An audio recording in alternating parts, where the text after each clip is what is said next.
نحمده ونستعينه ونستغفره ونعوذ بالله من شرور انفسنا ومن سيئات اعمالنا من يهده الله فلا مضل له ومن يضلله فلا هادي له واشهد ان لا اله الا الله وحده لا شريك له واشهد ان محمدا عبده ورسوله يا ايها الناس اتقوا ربكم الذي خلقكم من نفس واحده وخلق منها زوجها بث منهما رجالا كثيرا ونساء واتقوا الله الذي تساءلون به والارحام ان الله كان عليكم رقيبا يا ايها الذين امنوا اتقوا الله حق تقاته ولا تموتن الا وانتم مسلمون يا ايها الذين امنوا اتقوا الله وقولوا قولا سديدا يصلح لكم اعمالكم ويغفر لكم ذنوبكم ومن يطع الله ورسوله فقد فاز فوزا عظيما اما بعد فان اصدق الحديث كتاب الله وخير الهدي هدي محمد صلى الله عليه وسلم وشر الأمور محدثاتها وكل محدثة بدعة وكل بدعة ضلالة وكل ضلالة في النار எல்லாம் வல்ல அல்லாஹ்வின் நல்லடியார்களே, அல்லாஹ்வுடைய கட்டளை ஏற்றவர்களாக ஜுமாவுடைய கடமையை நிறைவு செய்வதற்காக வேண்டி நாம் எல்லோரும் இந்த இடத்திலே ஒன்று குழுமி இருக்கிறோம். அன்பார்ந்த சகோதரர்களே, அல்லாஹ் ரப்புல் ஆலமீன் தன்னுடைய வழிகாட்டலை இறுதி உம்மத்துக்கு, இந்த சமுதாயத்துக்கு நபி முஹம்மது ஸல்லல்லாஹு அலைஹி வஸல்லம் அவர்களின் மூலமாக தன்னுடைய வேதத்தை இறக்கி அவன் மிக தெளிவாக விளக்கப்படுத்தியிருக்கிறார். ரசூல் ஸல்லல்லாஹு அலைஹி வஸல்லம் அவர்கள் மக்கள் மத்தியிலே ஒரு இறை தூதராக போதிக்கிற போது, போதனை செய்கிற போது அல் குர்ஆனை அவர்கள் அடிப்படையாக கொண்டு, அல்லாஹ்வுடைய அந்த வேதத்தை அடிப்படையாக கொண்டு மக்களுக்கு மத்தியில் அவர்கள் போதனைகள் செய்தார்கள். இந்த குர்ஆன் என்பது நபி முஹம்மது ஸல்லல்லாஹு அலைஹி வஸல்லம் அவர்களை ஏற்றுக்கொண்டவர்களுக்கு மட்டுமல்லாமல் அனைத்து இன சமுதாய மக்களுக்கும் உரிய ஒரு வேதமாக அல்லாஹ் ரப்புல் ஆலமீன் அதை இறக்கி வைத்திருக்கிறார். இன் ஹுவ இல்லா திக்ருல் லில் ஆலமீன், மனித சமூகத்துக்கு, இந்த உலகத்திலே வாழக்கூடிய அனைத்து மக்களுக்கும் உரிய ஒரு உபதேசம்தான் இந்த குர்ஆன் என்று அல்லாஹ் ரப்புல் ஆலமீன் சொல்கிறான். எனவே இந்த குர்ஆன் என்பது முஸ்லிம்களுக்கு மாத்திரம் சொந்தமானது ஒன்று அல்ல. ஆனால் முஸ்லிம்களாகிய நாங்கள் அந்த குர்ஆனை படித்து விளங்கி செயல்படுவது எங்கள் மீது கடமையாக இருக்கிறது. இதை ஏற்றுக்கொள்ளாமல் இருக்கக்கூடிய மக்களும் இந்த குர்ஆன் என்ன சொல்கிறது, அல்லாஹ் ரப்புல் ஆலமீனை பற்றி நாம் எப்படி அறிவது என்ற அந்த போதனைகளும் அவர்களும் படிக்க வேண்டியவர்களாகவும் நாம் அவர்களுக்கு தெளிவுபடுத்த வேண்டியவர்களாகவும் இருக்கிறோம். அன்பார்ந்த சகோதரர்களே, அல்லாஹ் ரப்புல் ஆலமீன் இந்த உலகத்துக்கு இறக்கிய இந்த குர்ஆன் என்பது அது அவனுடைய பேச்சு, அது அவனுடைய பேச்சு. அரபிலே அதை கலாமுல்லாஹ் என்று சொல்லுவார்கள். அல்லாஹ் பேசிய பேச்சுதான் குர்ஆனாக இந்த பூமிக்கு ஜிப்ரீல் அலைஹிஸ்ஸலாம் அவர்கள் மூலமாக நமக்கு அருளப்பட்டிருக்கிறது. அதை அல்லாஹ்வுடைய தூதர் ஸல்லல்லாஹு அலைஹி வஸல்லம் அவர்கள் அதில் எந்த மாற்றமும் இல்லாமல் மக்கள் மத்தியிலே அதை எடுத்து காண்பித்தார்கள், எடுத்து சொன்னார்கள், ஓதி காண்பித்தார்கள். எனவே குர்ஆன் என்பது உலக மனிதர்களுக்குரிய ஒரு வேத நூல். அந்த வேத நூலில் எந்த விதமான முரண்பாடுகளும் கிடையாது. ஒரு வேதம் மக்களுக்கு கொடுக்கப்படுகிறது, அந்த வேதத்துடைய அடிப்படை எப்படி இருக்க வேண்டும் என்று சொன்னால் அதுல எந்த முரண்பாடுகளும் இருக்கக்கூடாது. முன்னால சொல்லப்பட்ட செய்திகள் பின்னால வரக்கூடிய செய்திகளுக்கு முரணாக இருக்கக்கூடாது. முன்பின் முரணில்லாததாகவும் மக்கள் விளங்க முடியாத வசனங்களை கொண்டதாகவும் இருக்கக்கூடாது. அந்த ஒரு வசனத்தை மக்கள் படித்து பார்த்தார்கள் என்று சொன்னால் இந்த வசனம் இதையால் சொல்கிறது என்ற அடிப்படையில் விளங்கக்கூடியதாக அந்த வசனம் இருக்க வேண்டும். எனவே குர்ஆன் முரண்பாடு இல்லாமல் மக்கள் விளங்கக்கூடிய முறையில் அது இருந்தது. இந்த குர்ஆனை பொறுத்தவரையில் புரிய முடியாத சொற்களும் இல்லை, விளங்க முடியாத வார்த்தைகளும் இல்லை, அதுல பொய்களும் இல்லை, புரட்டுகளும் இல்லை, குழப்பங்களும் இல்லை, அபத்தங்களும் இல்லை, அசிங்கங்களும் இல்லை, இடைச்செருகல்களும் இல்லை. மொத்தத்தில் மனித வார்த்தைகளே அதில் கிடையாது. அது முழுக்க முழுக்க அல்லாஹ்விடமிருந்து வந்த தெய்வீகமான வேதம். அந்த வேதத்தில் எந்த விதமான முரண்பாடுகளும் கிடையாது. அதனாலதான் அல்லாஹ் சொல்கிறான், வலகத் யஸ்ஸர்னல் குர்ஆன லிஸ்ஸிக்ர் ஃபஹல் மின் முத்தகிர். இந்த குர்ஆனை நாங்கள் இலகுபடுத்தி வைத்திருக்கிறோம். யாரும் இதை படித்து பார்க்கலாம், யாரும் இதை புரட்டி பார்க்கலாம். பார்க்கக்கூடிய மக்கள் படிப்பினை பெறுவார்கள். யாராவது படிப்பினை பெறக்கூடியவர்கள் இருக்கிறார்களா என்று அல்லாஹ் ரப்புல் ஆலமீன் கேட்கிறான். ரசூல் ஸல்லல்லாஹு அலைஹி வஸல்லம் அவர்கள் எழுத படிக்க தெரியாத ஒரு உம்மி நபி என்று நம்ம எல்லோருக்கும் தெரியும். அந்த உம்மி நபி இந்த வேதத்தை மக்களுக்கு முன்னால வைக்கிற போது சொல்கிறார்கள், நீங்கள் படித்து பாருங்கள், சிந்தித்து பாருங்கள், அது உங்களுக்குரிய முறையிலே தான் இருக்கிறது.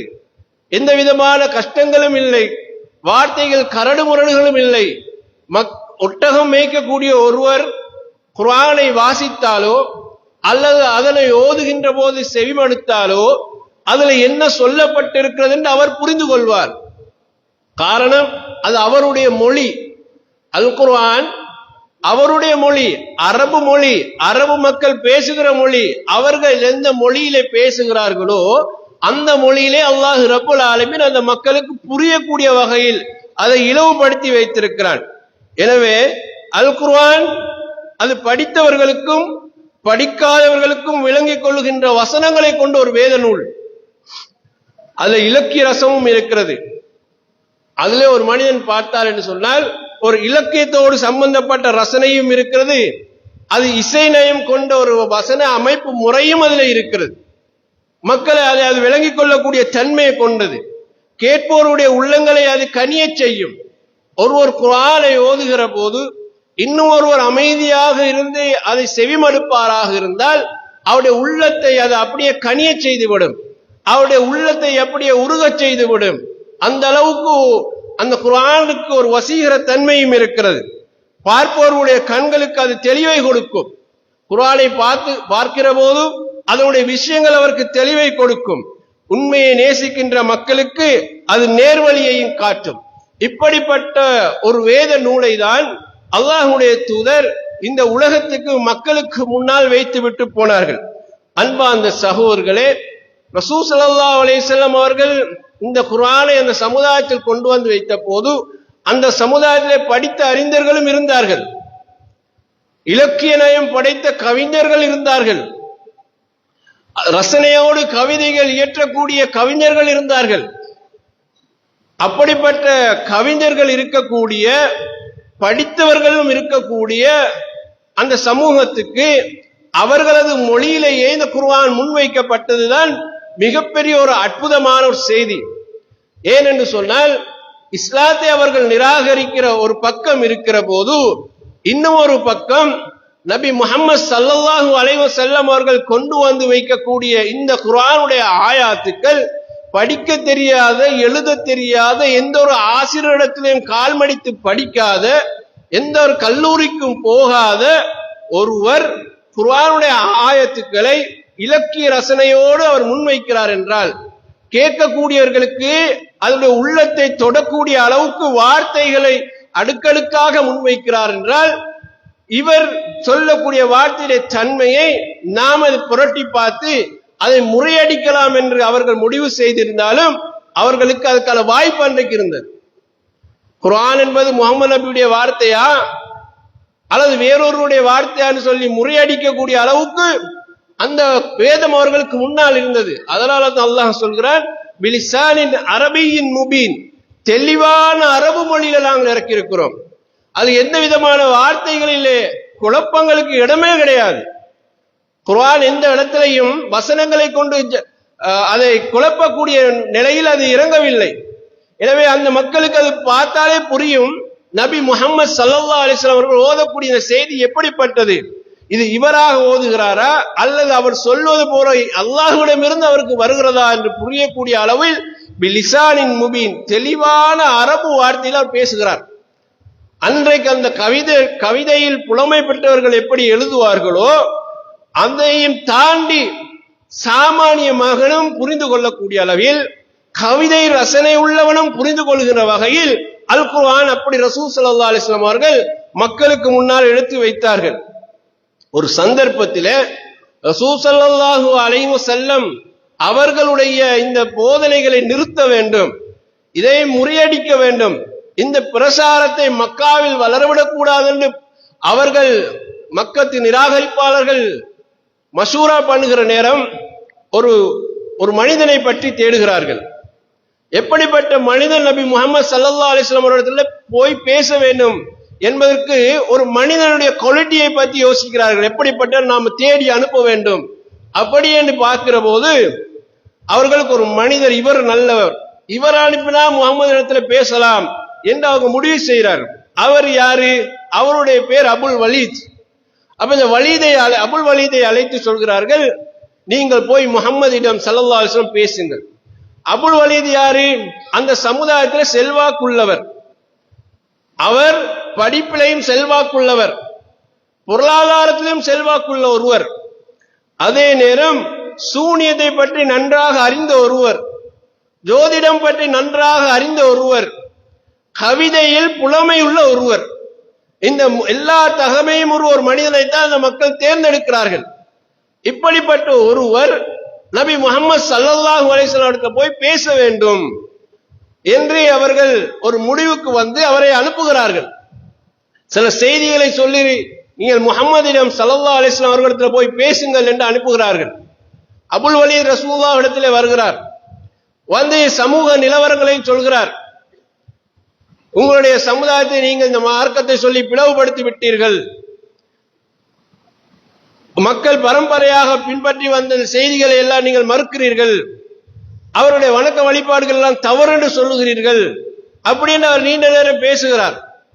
பேசிவிட்டு அவர் ஒரு செய்தியை சொல்கிறார்.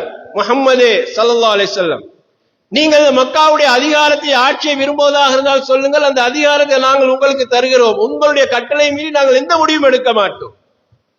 அப்படி இல்லை, உங்களுக்கு செல்வம் தான் நோக்கமாக இருந்தால் செல்வத்தை கேளுங்கள், அதை திரட்டி நாங்கள் உங்களை இந்த மதீனாவிலே மக்காவிலே செல்வந்தராக நாங்கள் மாற்றுகிறோம். இல்லை, உங்களுக்கு பெண்கள் தான் மணமுடிக்க வேண்டும் என்று சொன்னால் நீங்கள் சொல்லுங்கள், பெண்களை நாங்கள் உங்களுக்கு மணமுடித்து தருகிறோம். நீங்கள் ஜின்னால் பாதிக்கப்பட்ட ஒருவராக இருந்தால் சொல்லுங்கள், அதற்கான வைத்தியத்தை நாங்கள் எப்படியாவது செய்து உங்களை நாங்கள் குணப்படுத்துகிறோம். இப்படி என்று பேரம் பேசுகிறார்கள். அபுல் வலீத் பேசி முடிகிற வரைக்கும் ரசூலுல்லாஹ் மௌனமாக இருந்தார்கள்.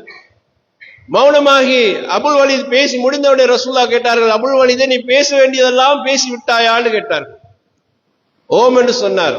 இப்போது நான் சொல்வதை நீ கேள் என்று சொல்லிவிட்டு ரசூல் ஸல்லல்லாஹு அலைஹி வஸல்லம் அவர்கள் சூரா ஃபுஸ்ஸிலத், ஹாமீம் சஜிதாவில் ஓதக்கூடிய நாம் குர்ஆன் ஆயத்துக்கள் இருக்கின்றனவே, சூரா ஃபுஸ்ஸிலத்தை ரசூலுல்லாஹ் ஆரம்பம் முதல் இறுதி வரை ஓதி காண்பிக்கிறார்கள்.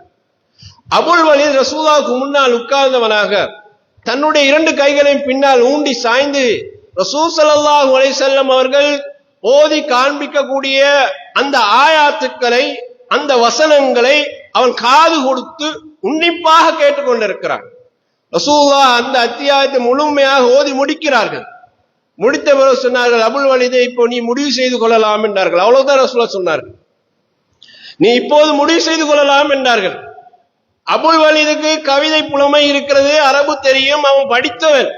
இப்ப அவனுக்கு முன்னால் இந்த ஆயாத்துக்கள் ஓதி காண்பித்த பிறகு ரசூலுல்லாஹ் என்ன சொன்னார்கள், நீ முடிவு செய்து கொள் என்றார்கள். எதுவும் அவனால் பேச முடியவில்லை. அந்த ரசூலுல்லாஹ்வுடைய அவையிலிருந்து எழும்பி மக்கத்து தலைவர்களிடத்தை போய் சந்திக்க போகிறார். அப்போது அபூஜஹில் போன்றவர்கள் சொல்கிறார்கள், அபுல் வலீத் எந்த முகத்தோடு இந்த இடத்திலிருந்து நகர்ந்து போனாரோ அவர் போய் திரும்பி வருகிற போது வேறொரு முகத்தோடு அவர் வருகிறார் என்று சொல்கிறார்.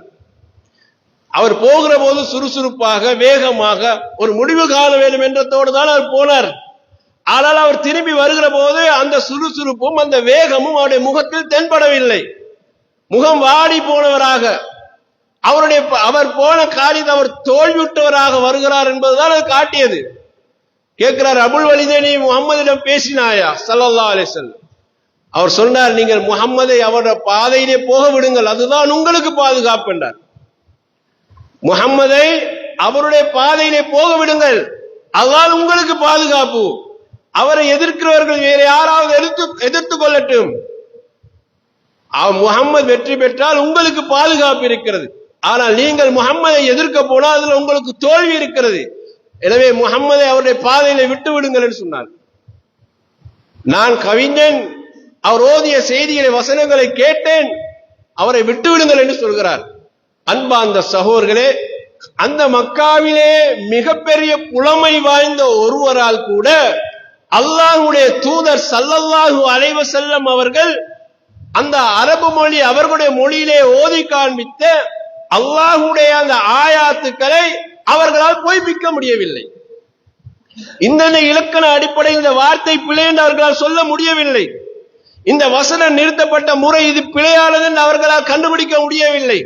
அரபு கோர்வை வசனங்களை கோர்வை செய்கிற போது வரக்கூடிய அமைப்பிலே இது இல்லை என்று அவர்களால் சொல்ல முடியவில்லை. தோற்று போனார்கள் சகோதரர்களே.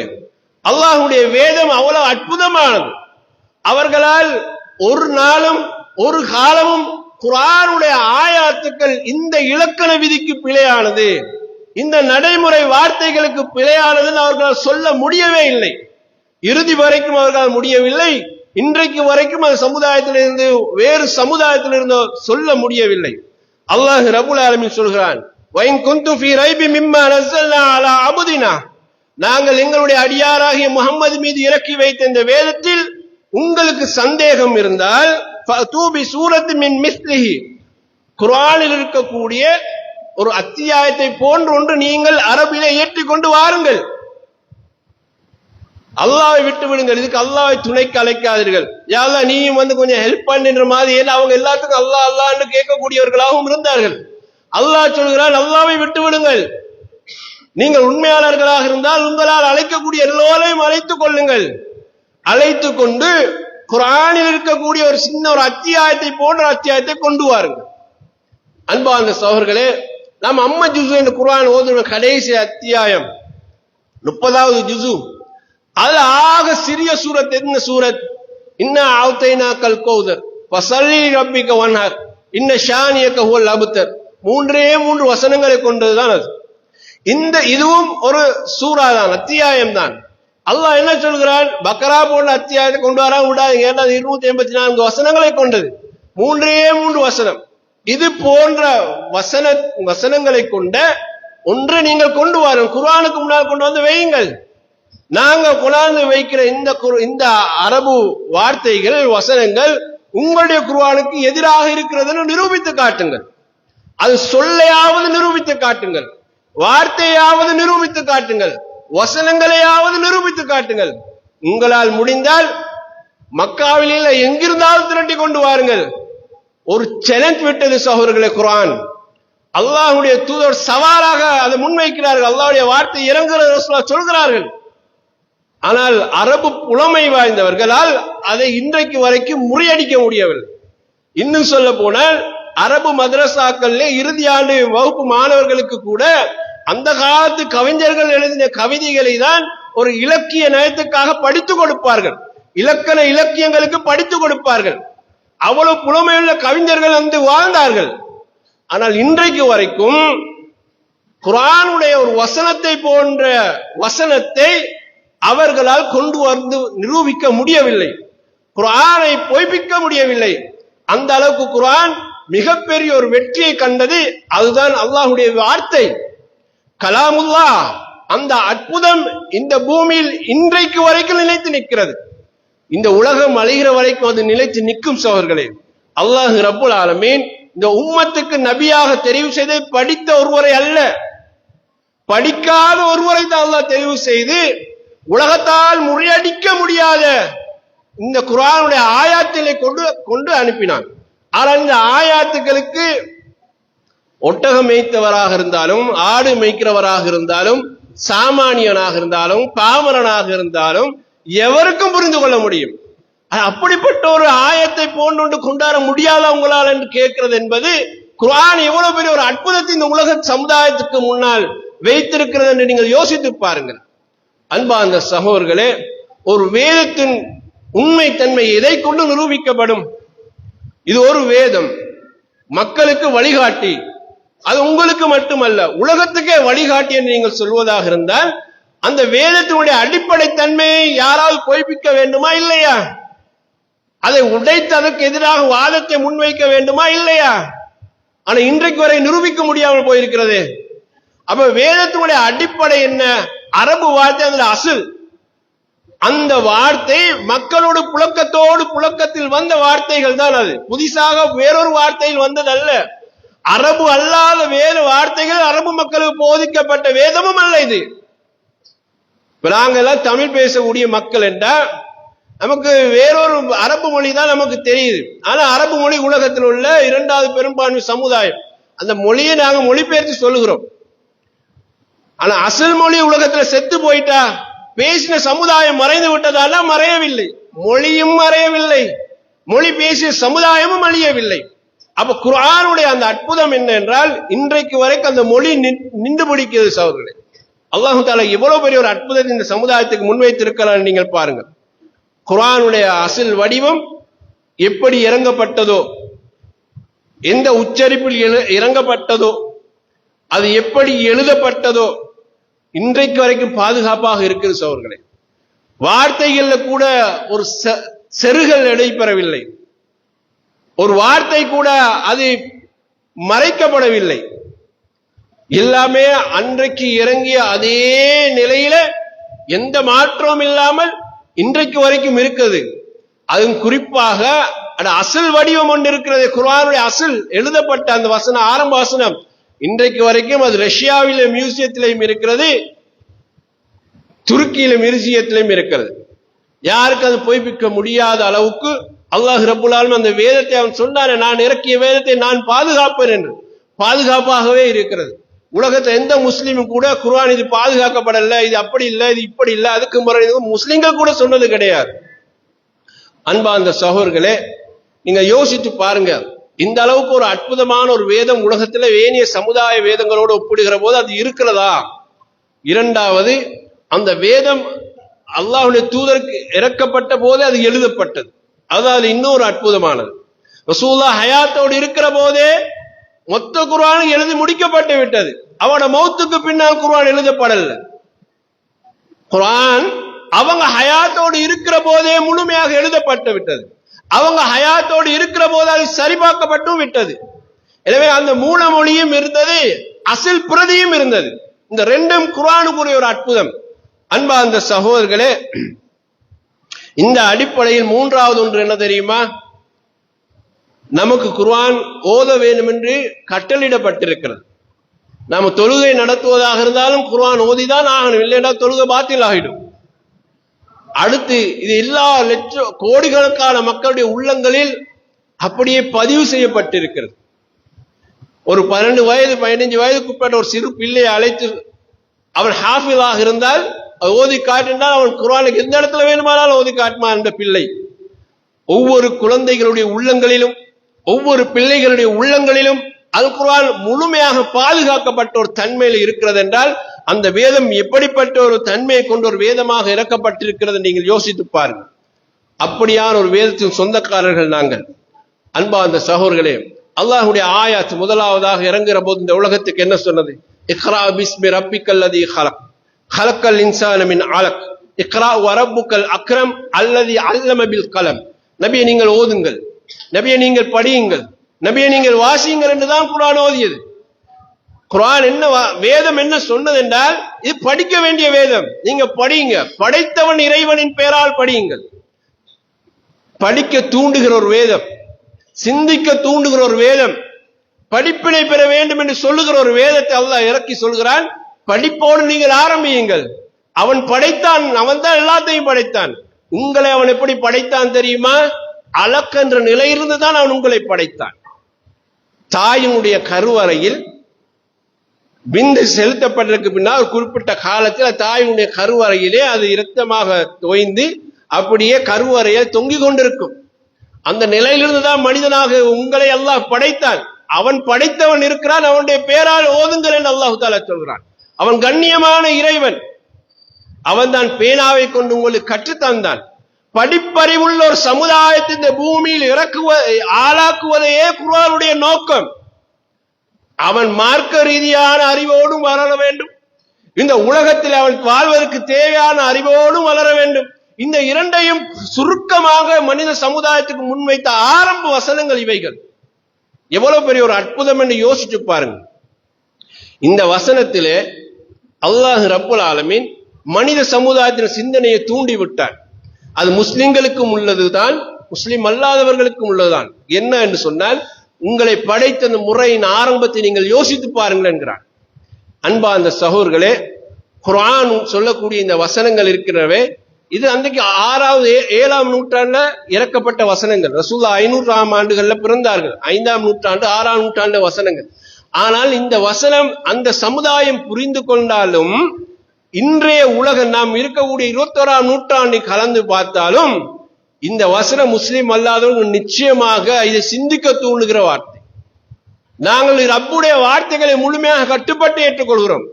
ஆனால் இதை எவராவது சிந்திக்க முடிவு செஞ்சால், ஆரம்பமாக இறங்கிய வசனங்களே போதும் அல்லாஹ் ஒருவனை அவர் விசுவாசிப்பது. 1980களிலே சவுதி அரேபியாவில் இந்த உலகத்தில் புகழ் பெற்ற கருவியல் சம்பந்தப்பட்ட அறிஞர்கள் எல்லோரையும் ஒன்று கூட்டினார்கள். அதுல முஸ்லிம் அல்லாதவர்களுக்கு தான் முன்னுரிமை கொடுத்தார். முஸ்லிம்கள் மீதாக முஸ்லிம் அல்லாதவர். அன்றைக்கு உலகத்திலே புகழ் பெற்ற மேதைகளாக இருந்தவர்களை அழைத்து அல் குர்ஆன் சொல்லக்கூடிய இது போன்ற அறிவியல் தொடர்பான சில வார்த்தைகள், வசனங்களையும் ஹதீஸ்களையும் தொகுத்து கொடுத்து இதனுடைய முடிவை நீங்கள் சொல்லுங்கள் என்று சொன்னார். அவர்களால் அதை பொய்ப்பிக்க முடியவில்லை சகோதரர்களே. இப்ப குர்ஆன் என்ன சொன்னது, முடிந்தால் ஒரு ஆயத்தையாவது கொண்டு வார்கள் சவால் விட்டது போல, அல் குர்ஆன் மனிதனுடைய படைப்பை பற்றி பேசுகிறதே, அந்த படைப்பு இன்றைய அறிவியல் உலகத்துக்கு பிழையானது, தப்பான ஒரு கருத்தை முகமது நபி அன்றைக்கு சொல்லிவிட்டு போனார் என்று உங்களால் முறியடிக்க முடியுமாக இருந்தால் முறியடியுங்க. இல்லை இது உண்மைதான் என்று சொல்ல முடியுமாக சொல்லுங்கள். இதுதான் அவர்களுடைய டார்கெட். இதுல அன்றைக்கு புகழ்பெற்ற அறிஞர்களுடைய முடிவு, இது நிச்சயமாக இது முகம்மதுடைய வார்த்தைகள் அல்ல, இது இறைவனுடைய வார்த்தைகள் தான் என்றுதான் அவர்களுடைய இறுதி முடிவாக, அந்த நத்தீஜாவாக அவர்கள் அந்த மாநாட்டை சமர்ப்பித்தார்கள். சோழர்களை யாரால அது முறியடிக்கவே முடியல. அது 80களில் நடந்தது. இப்ப 50 வருஷம் தாண்டி விட்டது. இப்போ இந்த நூற்றாண்டிலேயாவது ஒருவருக்கு அதையே திருப்பி கொடுத்தால் அவரால் முறியடிக்க முடியாது. அல்லாஹ் ரப்புல் ஆலமீன் மனிதனுடைய படைப்பை பற்றி சொல்கிறான். வலக்கத் ஹலக்னல் இன்சான மின் சுலாலத்தின் மின் தீன். மனிதனுடைய ஆரம்ப படைப்பினுடைய மூலம் எது தெரியுமா? களிமண் இருந்த மூலத்திலிருந்து தான் நாங்கள் மனிதனை படைத்தோம் என்று அல்லாஹ் சொல்கிறான். அது அவனுடைய ஆரம்பம். ஆதம் அலைஹிஸ்ஸலாம் அந்த படைப்பு அல்லாஹ் சொல்கிறான். அது அவருடைய படைப்பினுடைய மூலம் என்ன? களிமண்ணிலிருந்த மூலத்திலிருந்து தான் அவரை படைத்தோம். பிறகுதான் நாங்கள் உங்களை நுத்துஃபாவை கொண்டு படைத்தோம். அல்லாஹ் சொல்கிறான், சும்ம ஜஅல்னாஹு நுத்துஃபத்தன் ஃபீ கராரின் மக்கீன். அந்த நுத்துஃபாவை நாங்கள் பாதுகாப்பான இடத்திலே நாங்கள் வைத்தோம். பாதுகாப்பான ஒரு இடம் ஒன்று வேணும். மனிதன் உலகத்திலே பிறக்க வேண்டுமானால் அவன் பாதுகாக்கப்பட்டவனாக மாற வேண்டும். ஒரு ஆணுடைய அந்த இந்திரிய துளியை பற்றி அல்லாஹ் சொல்கிறான், அது குழந்தை உருவாகக்கூடிய இடம். அதுக்கு அல்லாஹ் பயன்படுத்தக்கூடிய வார்த்தை கராரின் மக்கீன், பாதுகாப்பான ஒரு இடம். எது அந்த பாதுகாப்பான இடம்? தாயினுடைய கருவறை. பிறகு அல்லாஹ் சொல்கிறார், சும்மா கலக்கன நுத்ஃபத அலகா. பின்னர் அந்த இந்திரிய துளியை அந்த கருவறையிலே ஒட்டிக்கொண்டிருக்கக்கூடிய நிலையில நாங்கள் அதை ஆக்கினோம். பிறகு முதகத்தன், பின்னர் அந்த அலக்காவை அந்த நிலையில இருந்தது ஒன்றை நாங்கள் பிறகு அதை சதைப்பிண்டமாக்கினோம். முதகத்த இலாமன், அந்த சதைப்பிண்டத்தை பிறகு நாங்கள் எலும்பாக்கினோம். அந்த எலும்பை சதையால் நாங்கள் போத்தினோம். சும்மா அன்ஷஅனாஹு ஹல்கன் ஆகர், பிறகு வேறொரு படைப்பாக நாங்கள் ஆக்கி தந்தோம். ஃபதபாரக்கல்லாஹு அஹ்ஸனுல் காலிகீன். படைப்பாளர்கள் மிகச்சிறந்த பாக்கியமுடையவனாக அல்லாஹ் இருக்கிறான். அல்லாஹ் பாக்கியமுடையவன் அல்லாஹ் சொல்றார். அன்பா அந்த சகோதரர்களே, நீங்க ரசூலுல்லாஹ் வாழ்ந்த காலத்தை யோசிச்சு பாருங்க. அந்த காலத்துல கருவறை சிந்தனை ஒன்று இருக்குமா? அவர்களுக்கு அது தெரியுமா? எப்படி குழந்தை கருவறையில் உருவாகிறது என்று அவர்களால் சொல்ல முடியுமா? அந்த மெத்தடாலஜி அவர்களுக்கு தெரியுமா? கருவறை சிந்தனை பற்றி அறிவு இருந்ததா? ஆனால் அந்த மக்கள் அன்றைக்கு குழந்தை உருவாவதை பற்றி பேசுது என்று மட்டும்தான் புரிந்திருந்தார்கள். ஆனால் அது எப்படி உருவாகுது என்ற படிமுறை இருக்கிறதே, அந்த படிமுறை இன்றைய விஞ்ஞான உலகம் அது உண்மை என்று சொல்கிறது. அவர்களே, ரசூலுல்லாஹ் பத்தி யாரு சொன்னார்? படிப்பறிவு இல்லாத ஒருவர் தான் அவர் வாழ்ந்த சமூகம் சரி, அதெல்லாம் வந்து ஒத்துக்கொண்டு போனாங்க. இது பிள்ளைன்னு எவனாலும் இன்றைக்கு முறையடிக்க முடியலையே அவர்களே. இன்றைய விஞ்ஞான உலகத்தின் மாமேதைகள் சொல்கிறார்கள், இப்படி ஒரு படிமுறையின் அடிப்படையில் ஒரு குழந்தை தாயினுடைய கருவறையில் இப்படி படிமுறை அடிப்படையில் வளர்கிறது என்றால் அது நிச்சயமாக முஹம்மது நபியுடைய வார்த்தையாக இருக்க முடியாது என்று டிக்ளைர் பண்ணுகிறார்கள்.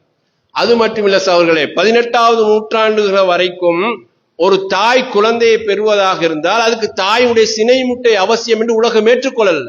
அதனாலதான் அந்த காலத்து உங்களுக்கு ஞாபகம் இருக்கும், ஒரு கல்யாணம் முடித்தவர்கள் ஒருவருக்கு பெண் பிள்ளை கிடைக்கவில்லை என்றால் தாயின் மீது தான் எல்லாரும் குற்றம் சுமத்துவார்.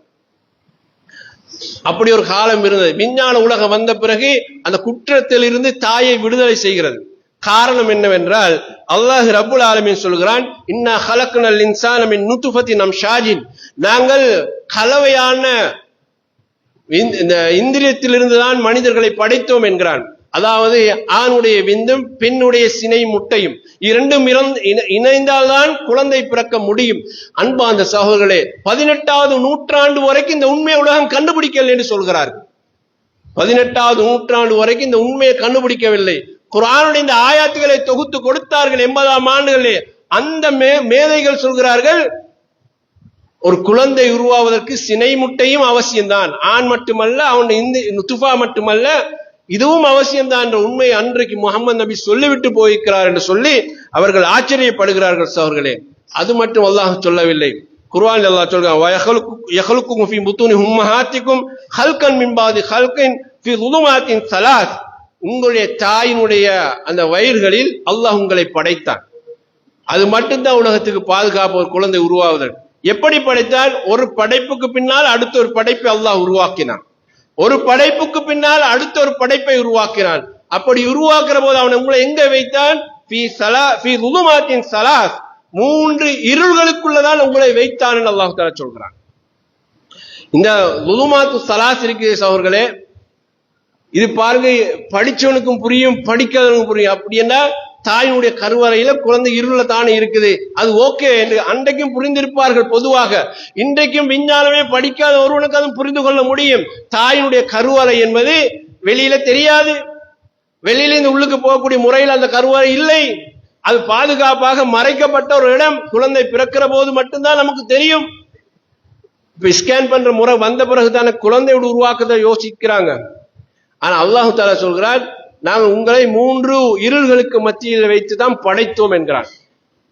சில நேரம் நீங்கள் ரேபர் ரூமுக்கு போயிருக்கலாம், உங்களுடைய மனைவி பிள்ளை பெறுகிற நேரம்.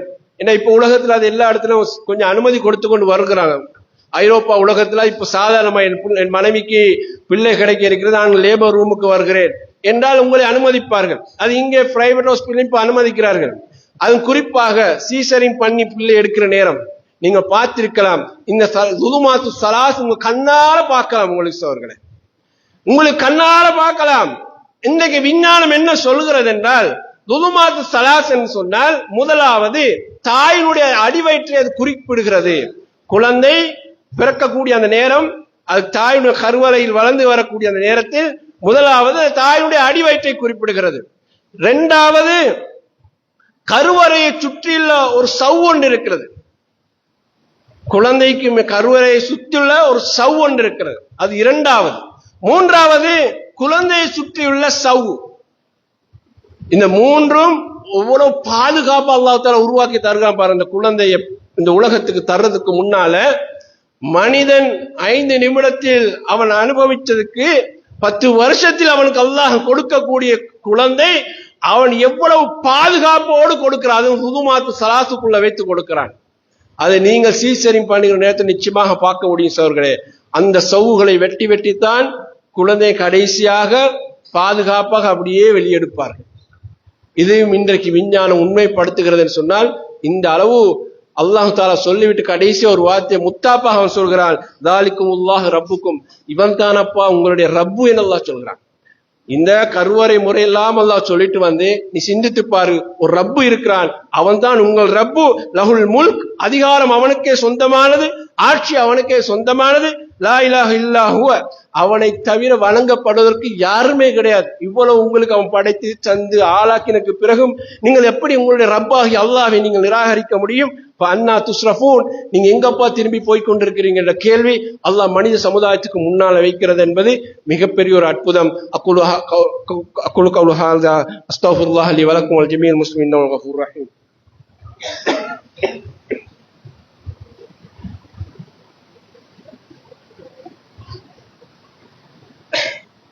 அல்ஹம்துலில்லாஹ் வஸ்ஸலாத்து வஸ்ஸலாமு அலா ரசூலில்லாஹ் வ அலா ஆலிஹி வ ஸஹாபிஹி அஜ்மஈன். அம்மா பாத். அன்பார்ந்த சகோதரர்களே, குர்ஆனுடைய இந்த ஆயாத்துகள் ஒவ்வொரு துறையிலும் நாங்கள் படித்து பார்த்தோம் என்று சொன்னால் மிகப்பெரிய அற்புதங்களோடு தான் அது இன்றைக்கும் உயிர் வாழ்ந்து கொண்டிருக்கக்கூடிய ஒரு வேதம். இன்றைக்கும் குர்ஆன் உயிர் வாழ்கின்ற ஒரு வேதம். எனவே அந்த வேதம் என்பது எங்களுக்கு மட்டும் சொந்தமானது அல்ல. நீங்க எந்த துறை எடுத்து பார்த்தாலும் சரி, ரசூலுல்லாஹ் ஒரு விஞ்ஞானி அல்ல, ஆனா விஞ்ஞானத்தை பேசிக்கிறார்கள். அவர் ஒரு மிருகத்தோடு மிருகவியல் சம்பந்தப்பட்ட அறிவாளி அல்ல, ஆனா அதை பற்றி பேசுகிறார்கள். இந்த உலகத்திலே மலைகளுடைய அமைப்பை பற்றி பேசியிருக்கிறார்கள், கடல் அமைப்பை பற்றி பேசியிருக்கிறார்கள், தாவர அமைப்புகளுடைய வளர்ச்சியை பற்றி, உற்பத்தியை பற்றி பேசுகிறது. எல்லாம் குர்ஆன் பேசுகிறது. இந்த ஆயாத்துக்களை எல்லாம் அல்லாஹ் ரப்புல் ஆலமீன் ஒரு உம்மி நபியின் மூலமாக இந்த உம்மத்துக்கு, இந்த உலகத்துக்கு அவன் முன்வைத்திருக்கிறான். வைத்துவிட்டு சொல்கிறான், அதெல்லாம் வாசித்து பாருங்க, விளங்கி பாருங்க. ஸாலிகுமுல்லாஹ் ரப்புக்கும், அவன் உங்க ரப்பு என்று ஒருவன் இருக்கிறான் அப்பா, நீங்க யோசிச்சு பாருங்க என்று ஒரு போதனை அல்லாஹ் ரப்புல் ஆலமீன் எங்களுக்கு சொல்லியிருக்கிறான். எனவே நாம் இன்றைக்கு இந்த குர்ஆனுக்கு சொந்தக்காரர்களாக இருக்கக்கூடியவர்கள் அந்த குர்ஆனை ஓதுவதோடு அது சம்பந்தமான ஒரு விளக்கத்தை நாம் எப்போதும் படிக்கக்கூடியவர்களாக இருக்க வேண்டும். அதுதான் நம்மளை சுற்றி வாழ்கின்ற மக்களுக்கு நாம் ஹிதாயத்து கொடுப்பதற்கான வழியாக அமையும். அவர்களோடு பேச்சோடு பேச்சாக குர்ஆன் இப்படி சொல்கிறது, சம்பந்தமா அல்லாஹ் இப்படி சொல்கிறார், நாங்கள் அன்றைக்கு அல்லாஹ்வுடைய தூதர் எங்களுக்கு சொன்னார்கள், நாங்கள் நம்புகிறோம் என்ற ஒரு அடிப்படையில் கருத்தோற்றமாக அவர்களோடு பேசுவதற்கு குர்ஆன் உங்களிடத்தில் இருக்கிறது. இப்போ நீங்கள் தான் குர்ஆன் சம்பந்தமாக பேச வேண்டும். அல்லாஹ் ரப்புல் ஆலமீன் அந்த பாக்கியத்தை எனக்கும் உங்களுக்கு தந்தருள்வானாக. அல்லாஹ் ரப்புல் ஆலமீன் அவனுடைய வேதம் மனித சமுதாயத்தை கொண்டு போகக்கூடிய தூதர்களாக அவங்களை ஆக்குவானாக. அந்த குர்ஆனை படிக்கக்கூடிய மக்களாக, சிந்திக்கக்கூடிய மக்களாக அல்லாஹ் ரப்புல் ஆலமீன் என்னை உங்களை ஆக்குவானாக. அக்கூலு கௌலி ஹாதா அஸ்தக்ஃபிருல்லாஹ் லி வ லக்கும் வல் ஜமீஇல் முஸ்லிமீன் இன்னஹு கஃபூருர் ரஹீம்.